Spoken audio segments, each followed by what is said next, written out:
Right, another little quick video for you. I know that I said I was going to stop making videos in the last video, and now here I am making another one because I've just got to basically follow up on it a little bit. Obviously in that last video I spoke about Russell Brand and Nigel Farage being on Question Time together, and I didn't even post that video until after they'd already been on that programme. That programme was on television like Thursday night, and I put the video out on Friday, I think, or Saturday. So that is just how fucking crap I am. You know, that is why I am not fit to be the you know, Che Guevara of the modern era. Yeah, that's why I'm just not cut out for this job, because that is how crap I am. I can't even post a YouTube video within the time scale that makes it still relevant. No, I even, you know, it's like I post these videos and it's, you know, as I said, I post them because of a strong feeling inside myself that the truth needs to be spoken, and a feeling that I've had throughout my life that I am possibly the person, or one of the people, which is more likely, one of the people that is supposed to, you know, speak these truths. But even so, and I believe that people will watch these videos one day, so I'm putting them on here, and it's going to be like my body of work in a way, as a philosopher, you know what I mean? It'll be like, you know, no need for me to write it down, you know, basically, because I've recorded it. Yeah, and I think people will watch them one day. I kind of got a good feeling about that. You know, are they going to be even relevant, you know? And some of the issues, just every day of the week I hear things that I want to talk about, and I just don't make a video, and then it becomes irrelevant. I think, oh, I've got to make a video about that, and it's kind of, the narratives have moved on in the media, because that's all we get from the media, just a constant bombardment of fresh narratives to, you know, fulfill, well, to occupy time and fulfill certain agendas, you know? So yeah, and obviously I wanted, you know, to do something about that and kind of create a bit of awareness about that. And obviously now I've been doing these videos throughout this year, around the same sort of time that Russell Brand's been doing his truths, and I'm gonna say that I did actually have that idea for the truths before he started doing that. I was gonna do newspapers and things like that in these kind of chats that I'm doing now, but I never got around to doing it again because I'm a shit cunt, as I was just saying. That's basically how it kind of played out, and it kind of contributed to my paranoia. That I've explained to you before, which you might know something about if you've watched my videos. You know, and I've had, as I said, what I've explained to you is having a bit of a messiah complex happening, yeah, which again, you can clearly see Russell Brand has, right? He obviously thinks he's some kind of new Jesus or something. Now, and I started to think that maybe he was as well, right? I'm going to look at the camera now because this is kind of serious and kind of important. I started to think, look, Dean, you're not cut out for this. You can't do this. You don't practice what you preach. You're living, you know, you're living, shit, I gave away my real name there. Mike Hunt is not my real name. I just want to make that confession now. I know, you'd be shocked by that, but it's not my real name. Anyway, yeah, as I say, I noticed that I perhaps, you know, I'm not going to be able to fulfill the dreams that I have about, you know, the things that I want to do and all that. So I started to think, well, look, I've got, you know, as I said to you before, you make up a certain mythology, and obviously that's oftentimes that's a very misguided way of thinking, but it doesn't change certain facts around the issue. So the things that I feel that I've recognised that need to be spoken about, I feel that they are kind of concrete facts about the world. No, sorry, they're not concrete facts, but I think that they're valid interpretations, you know, of the world. And I've said, I won't go into it now. I've said, you know, I've told you all about that in my other videos, and But I think I've had some real insightful things, and this is partly why I get so paranoid that I'm going to get killed, or like, my reputation slandered, or even imprisoned on spurious charges or whatever. Honestly, I know it's crazy paranoia, and this has come from watching too much TV or whatever, but it does happen. It does happen. Like they killed the president of the United States of America. It's easy to forget that because it happened before a lot of us were born, and we see few films about it and we just think, oh, it's just a film. But there's watch that film JFK, man, and that is, I don't think you can come away from that and believe the official version. It's same as you can't watch 9/11 Architects and Engineers for Truth, Richard Gage's organisation. You can't watch any of the videos that they make and come away and think, oh, yeah, I believe the official line. You just won't be able to do it. So I recommend those things to you. And it's that serious. We're living in that kind of world. I still haven't made any point about what I was going to say anyway. But, there's a lot of truth in my madness, alright? There's a lot of truth in my madness, and I know that.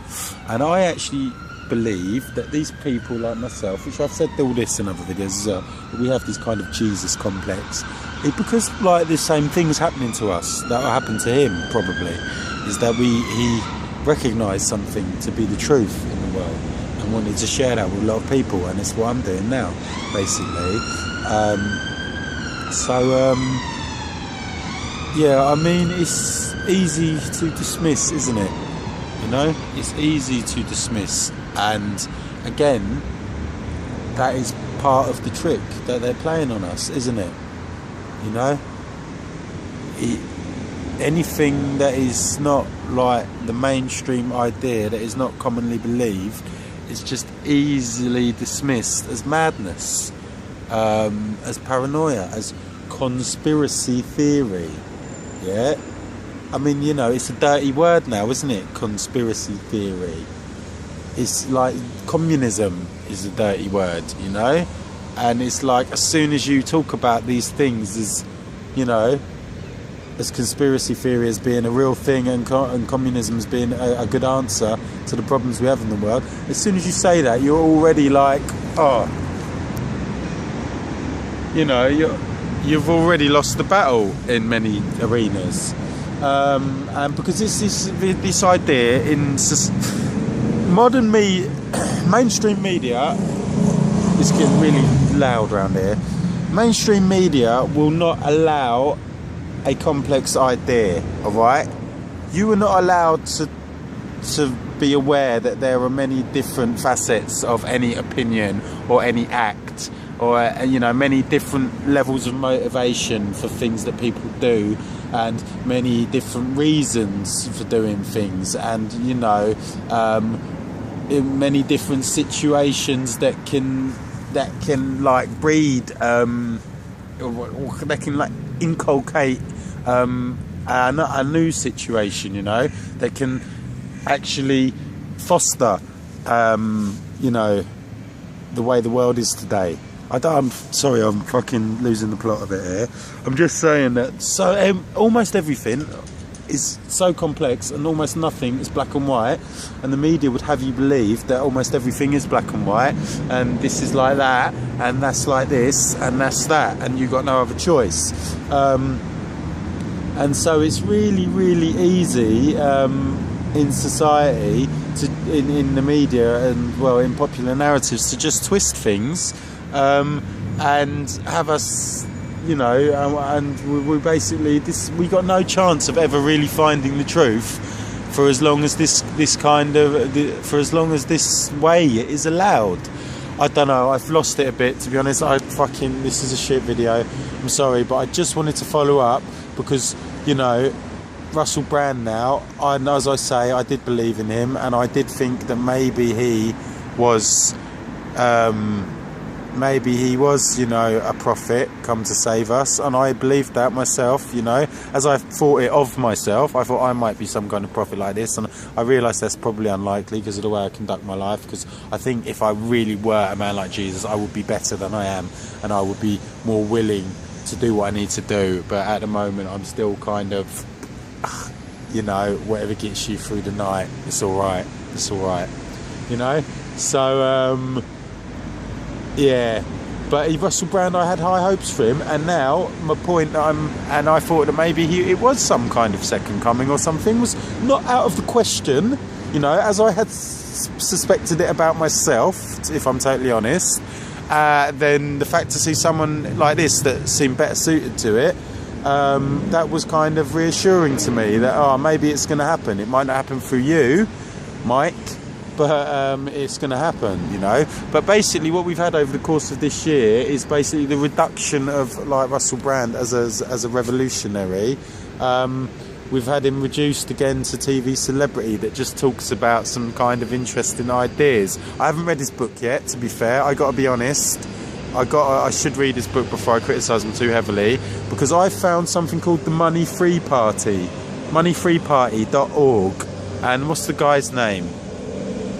Fuck, I can't remember the guy's name, but it does exist. The things that I've been talking about, they do exist in the UK and New Zealand even. So look up that, moneyfreeparty.org.